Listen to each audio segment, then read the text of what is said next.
નમસ્કાર મિત્રો, અમારા નવા વિડીયોમાં આપ સૌનું હાર્દિક સ્વાગત છે। મિત્રો, આજે આપણે એક એવી વાત કરવાના છીએ। ગરીબ માતા પિતાએ બધું વેચીને દીકરાને કેનેડા મોકલ્યો, પણ અંતે દીકરાએ જ માતાને ભૂલી દીધી। ગુજરાતના એક નાનકડા ગામમાં રમેશભાઈ અને તેમની પત્ની કાંતાબેન રહેતા હતા। બંને ગરીબ હતા, પરંતુ દિલના ખૂબ જ અમીર હતા। કાચું ઘર, 2 એકર જમીન અને 2 ભેંસો જ તેમની આખી મિલકત હતી।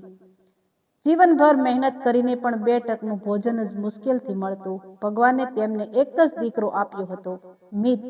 બંનેએ પોતાના જીવનના દરેક સપના ભૂલીને માત્ર એક જ સપનું જોયું હતું, અમારો દીકરો મોટો માણસ બનવો જોઈએ। મિત ભણવામાં ખૂબ જ હોશિયાર હતો। ગામની શાળામાં હંમેશા પ્રથમ આવતો। શિક્ષકો પણ કહેતા, આ છોકરો એક દિવસ દેશનું નામ રોશન કરશે। આ વાત સાંભળીને રમેશભાઈની આંખોમાં આનંદના આંસુ આવી જતા। સમય પસાર થયો। મિતે એન્જિનિયરિંગ પૂરું કર્યું। એક દિવસ તેણે કહ્યું, પપ્પા, મારા બધા મિત્રો કેનેડા જઈ રહ્યા છે, હું પણ ત્યાં જઈશ। ત્યાં સારી નોકરી મળશે, પછી હું તમને રાજાની જેમ રાખીશ। આ શબ્દો સાંભળીને કાંતાબેન ખુશ થઈ ગયા, પરંતુ રમેશભાઈના ચહેરા પર ચિંતા સ્પષ્ટ દેખાતી હતી। બેટા, કેનેડા મોકલવા માટે તો લાખો રૂપિયા જોઈએ, મિતે કહ્યું। પપ્પા, આ એક તક છે, આજે નહીં મોકલો તો આખી જિંદગી પસ્તાશો। આ શબ્દોએ પિતાનું હૃદય પીગળી ગયું।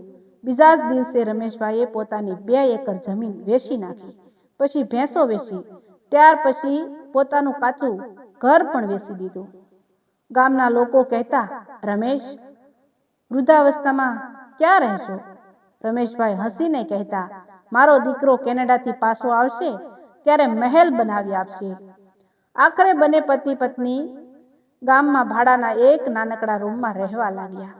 મિતને કંઈ પણ ઓછું ન પડે એટલે કાંતાબેને પોતાના લગ્નના સોનાના 2 કંગન પણ વેચી દીધા। વિદાયનો દિવસ આવ્યો। એરપોર્ટ પર કાંતાબેન દીકરાને ભેટી પડીને રડવા લાગી। બેટા, તું અમને ભૂલતો નહીં? મિત હસીને બોલ્યો, માં, હું દરરોજ ફોન કરીશ, તમને જલ્દી મારી પાસે બોલાવી લઈશ। વિમાન આકાશમાં ઉડી ગયું અને માતા પિતાની આંખોમાં નવા સપના પણ।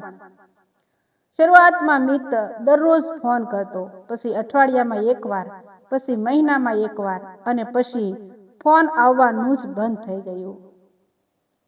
કાંતાબેન દરરોજ મોબાઈલ હાથમાં લઈને બેસી રહેતા। દરેક રિંગ પર લાગતું, મારો મિત હશે, પણ દરેક વખતે નિરાશા જ મળતી। રમેશભાઈ કહેતા, કામમાં વ્યસ્ત હશે, પણ અંદરથી તેઓ પણ તૂટી રહ્યા હતા।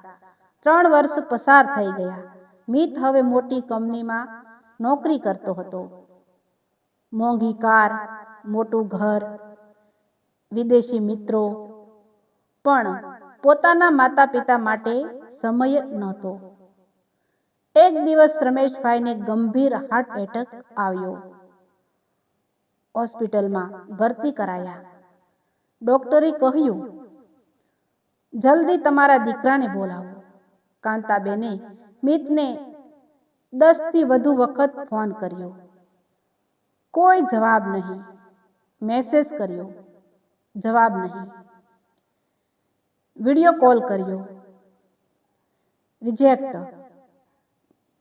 છેવટે હોસ્પિટલના બેડ પર રમેશભાઈ ધીમે અવાજે બોલ્યા, કાંતા, મિત આવશે ને? કાંતાબેન આંખોમાં આંસુ લઈને બોલ્યા, હા, જરૂર આવશે। પણ તેમને પણ ખબર હતી, આ હવે માત્ર સાંત્વના હતી। થોડી જ વારમાં રમેશભાઈએ અંતિમ શ્વાસ લીધો। તેમની આંખો દરવાજા તરફ જ હતી, જાણે હજુ પણ દીકરાની રાહ જોતા હોય। અંતિમ વિધિ થઈ ગઈ। ગામના બધા લોકો આવ્યા, પણ જેના માટે આખી જિંદગી જીવ્યા એ દીકરો આવ્યો નહીં, એક ફોન પણ નહીં। મહિનાઓ વીતી ગયા। એક દિવસ કાંતાબેને વિચાર્યું, કદાચ મારો દીકરો મુશ્કેલીમાં હશે। તેમણે ઉધાર લઈને કેનેડા જવાનું નક્કી કર્યું। ઘણી મુશ્કેલીઓ બાદ તેઓ કેનેડા પહોંચ્યા। મિતના સરનામે પહોંચ્યા।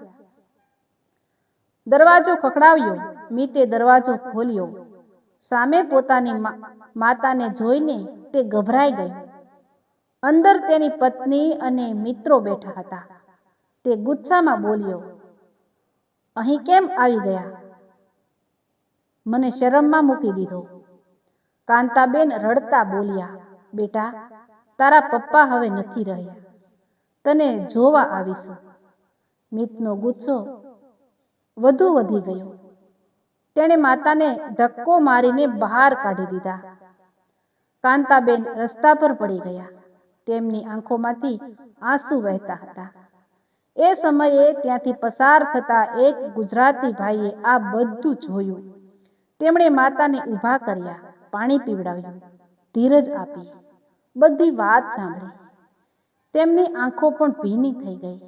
તેમણે કહ્યું, માં, આજથી હું પણ તમારો દીકરો છું. તેમણે પોતાના ખર્ચે કાંતાબેનની ભારત પરત જવાની ટિકિટ કરાવી. એરપોર્ટ સુધી છોડવા ગયા. વિદાય સમયે કાંતાબેન બોલ્યા, બેટા, ભગવાન તને સુખી રાખે. જન્મ આપનાર દીકરાએ મને ઠુકરાવી દીધી, પણ તું તો લોહીનો સંબંધ ન હોવા છતાં દીકરાથી પણ મોટો નીકળ્યો. ભારત પરત આવ્યા પછી કાંતાબેન સીધા પોતાના પતિની સમાધિ પાસે ગયા. રડીને બોલ્યા, રમેશ, આપણો મિત હવે આપણો રહ્યો નથી. આજથી હું એને મારા હૃદયમાંથી વિદાય આપું છું. તે દિવસ પછી કાંતાબેને ક્યારેય મિતનો નંબર ડાયલ કર્યો નહીં. વર્ષો પછી એક દિવસ મિતને ખબર પડી કે તેની માતા પણ દુનિયા છોડીને ચાલી ગઈ. તે દોડી આવ્યો, પણ હવે ઘણું મોડું થઈ ગયું હતું.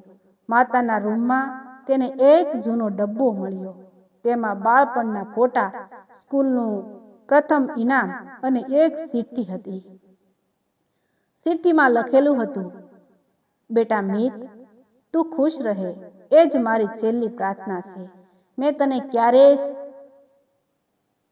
શ્રાપ નથી આપ્યો. માત્ર એટલું જ દુઃખ છે કે જેને ચાલતા શીખવ્યો તેણે વૃદ્ધાશ્રમમાં મારી સાથે ચાલવાનું પણ જરૂરી ન સમજાયું. ચિઠ્ઠી વાંચીને મિત જમીન પર બેસી ગયો. તે પહેલી વાર દિલથી રડ્યો. પરંતુ સમય પાછો ફરતો નથી. માતા પિતાનો પ્રેમ ફરી મળતો નથી. અને કેટલીક ભૂલો એવી હોય છે જેનો પસ્તાવો આખી જિંદગી સાથ નથી છોડતો. દુનિયામાં પૈસો ફરી કમાઈ શકાય છે, ઘર ફરી બનાવી શકાય છે, પરંતુ માતા પિતા એકવાર ચાલ્યા જાય પછી તેઓ ક્યારેય પાછા આવતા નથી. તેમના જીવતા સુધી તેમનો પ્રેમ અને સન્માન કરજો, કારણ કે તેમની દુઆથી મોટી કોઈ